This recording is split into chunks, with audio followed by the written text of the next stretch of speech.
আজ সকাল থেকেই আকাশ কালো করে মুষলধারে বৃষ্টি, আর এই বৃষ্টিতে গরম ভাতের পাশে ডিমের ঝোল একদম পারফেক্ট। কিন্তু ফ্রিজ খুলতেই দেখি মাত্র 4টে ডিম পড়ে, তাই অগত্যা বানিয়ে ফেললাম দারুণ স্বাদের ডিমের ধোকা। পুরো রেসিপিটা কিন্তু অবশ্যই দেখো।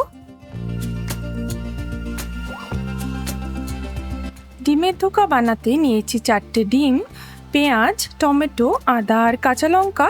প্রথমে আদা আর 2-3টে কাঁচা লঙ্কা বেটে নেব।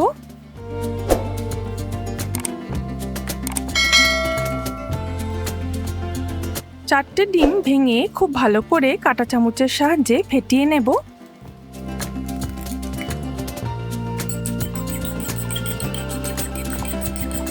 দিয়ে দেব 1 কাপ মতো বেসন।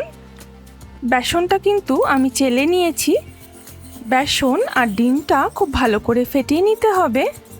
1 চামচ মতো আদা আর কাঁচা লঙ্কা বাটা দেব সামান্য হিং আর কালো জিরে। পরিমাণ মতো নুন দিয়ে খুব ভালো করে আরেকবার ফেটিয়ে নেব। চিকি চামচের 1 চামচ বেকিং সোডা দিয়ে আরেকবার ভালো করে ফেটিয়ে নিচ্ছি। একটা টিফিন বক্সের মধ্যে সাদা তেল দিয়ে খুব ভালো করে গ্রিস করে নিচ্ছি। ডিম আর বেসনের পুরো মিশ্রণটাই টিফিন বক্সের মধ্যে ঢেলে দিতে হবে। ডেচকিতে স্ট্যান্ড বসিয়ে দিয়ে দিয়েছি গরম জল, আর এবার টিফিন বক্সের মধ্যে ডিমের মিশ্রণটাকে ভাপিয়ে নেব 20 থেকে 25 মিনিটের মতো। বাটা মশলার জন্য একটা পেঁয়াজ, 2টো টমেটো, 1 চা চামচ কাঁচা লঙ্কা আর আদা বাটা দিয়ে খুব ভালো করে বেটে নেব। আর এদিকে 7-8টা কাজু বাদাম আর আস্ত গরম মশলা সামান্য একটু জল দিয়ে খুব মিহি করে বেটে নেব। ডিমের মিশ্রণটা খুব সুন্দর ভাপানো হয়েছে, একটা স্টিক দিয়ে একটু চেক করে নেব।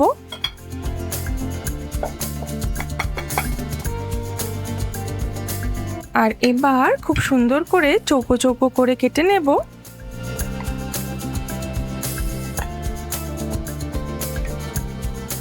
কড়াইতে দিয়ে দিচ্ছি পরিমাণ মতো সর্ষের তেল, আর প্রথমে এই ধোকাগুলোকে হালকা লালচে করে ভেজে নিতে হবে।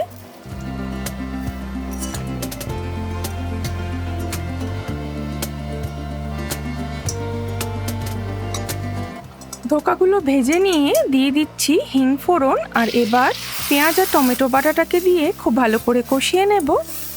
দিয়ে দেব 1 চা চামচ হলুদ গুঁড়ো, 1 চা চামচ ধনে গুঁড়ো, 1/2 চা চামচ জিরে গুঁড়ো আর 1 চা চামচ লঙ্কা গুঁড়ো। মশলাটা খুব ভালো করে কষিয়ে নিয়ে দিয়ে দিচ্ছি পরিমাণ মতো নুন, 1/2 চামচের মতো চিনি, আর এবার দিয়ে দেব কাজু বাদাম বাটা। মশলা কষানো হয়ে গেলে দিয়ে দেব 2 কাপ মতো গরম জল। ঝোলটা ফুটে উঠলে ভেজে রাখা ধোকাগুলোকে দিয়ে দিচ্ছি।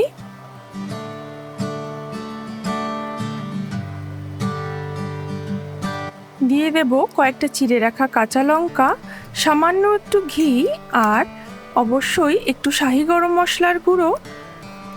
গ্যাসের আঁচ বন্ধ করে দিয়ে দেব একটু ভাজা মশলার গুঁড়ো, 5 ফোড়ন আর 2টো শুকনো লঙ্কা গুঁড়িয়ে নেওয়া, আর তাতে স্বাদটা হবে একদম অনুষ্ঠান বাড়ির ধোকার ডালনার মতো। দারুণ স্বাদের ডিমের ধোকার ডালনা কিন্তু রেডি। আর রেসিপিটা ভালো লাগলে লাইক, শেয়ার, সাবস্ক্রাইব করতে ভুলো না। আর দেখতে থাকো 5 স্পাইস স্টোরিজ।